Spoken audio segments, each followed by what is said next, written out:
It's been said, a man must be born again to endure the kingdom of God. But I say to you, before that can be done, before that can even be considered, a man must be born again hard. So that his decision is strictly comes out of bearing his own cross. He'll carry his own cross as long as he can, to the limits of his endurance and stamina, through 500 yards of pure shit, to earn his individuality, to earn his freedom, to be the master of his own destiny, his own ship. And to say, this is me, and completely me, who's doing the presentation, who's doing the talking now, nobody else. I'm not talking as I must, because I was intimidated, because I was a craven coward, but because I've earned back, I've taken back my individuality, my subjectivity, forged in a hot crucible, forged with the hardest tests, my endurance and my stamina and my will can endure. And then going beyond that and pushing beyond that. It's in the preparation, it's all in the training, it's all in the critical thinking. It's all in the coming to grips with a relentless, ruthless, cold, hard, purely and coldly objective reality. A reality, the objectivity of which you don't even know what it is until you've earned the right. You're strong enough within yourself. You're born again hard enough to know, to comprehend, and to toughen into that calcified reality. And that's the reality that comes out of the continuous tension, questions, and struggle, Mein Kampf, my struggle,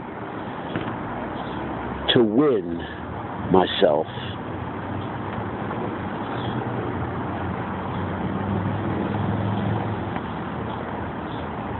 Sometimes, most time, we never do.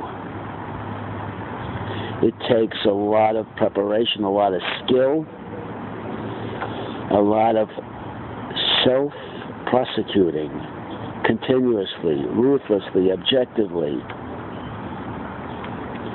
cleaning out the Aegean stables completely. Then I fill it up again with my choice. Then it's my choice. Then it's me. And then and only then do I have a realistic, street smart, street tough, practical will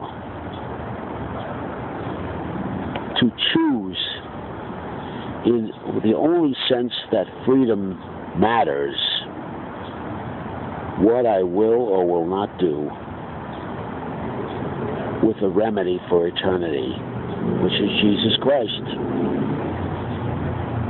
With the 12 stations, with the sacrifice and the martyrdom of Jesus Christ. How will I come to grips with this?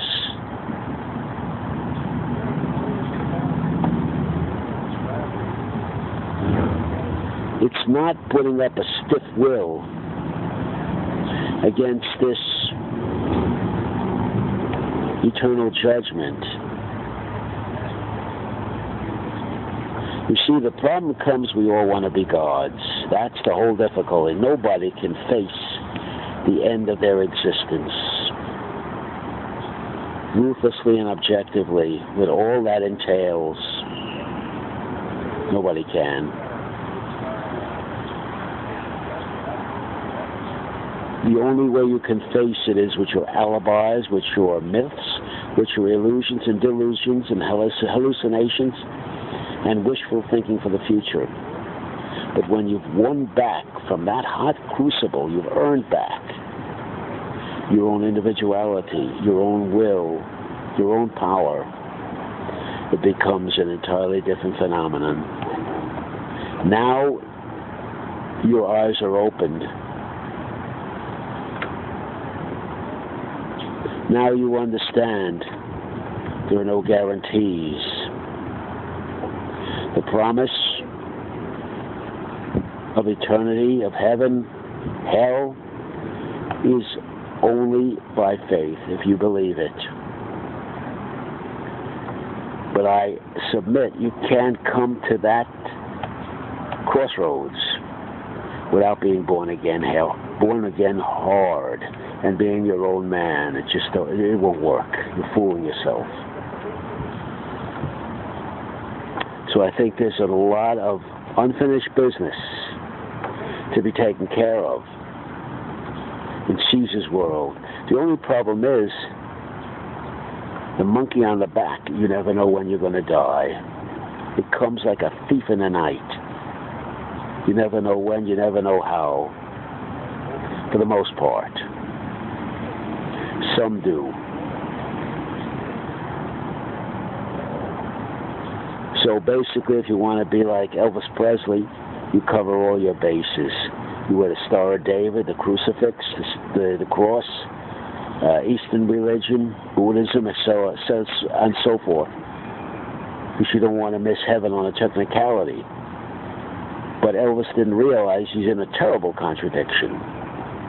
These spiritual approaches are mutually exclusive, philosophically. He didn't understand what he's involved in philosophically when he takes a position like this. And a position like he's taken can only be taken from the position of massive narcissism and ego. And may I add, stupidity.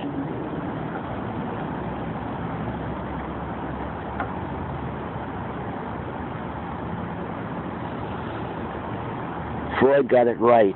Where it is, ego must chase after it. Where superego is, ego must win back its own power, to be the broker, to be the executive, the one in charge of the tensions between the id, the superego, and the ego, and gain strength. Initially, through immaturity, lack of experience, lack of a good philosophical brace, the superego and the id, these two giants, the superego being the environment, the parents, influences, conditioning, and so on and so forth. The id being the hot genital strivings, both powerful adversaries, with the ego brokering. And I submit to you, the ego has to gain more and more power. The ego has to come to grips with the survival principle, survival of the fittest.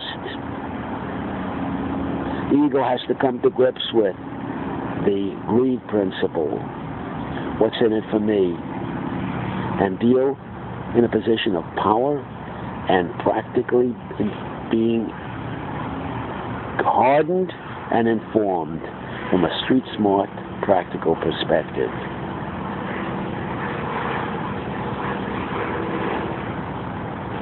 It has to be won. It has to be fought for. It can't be taken for granted.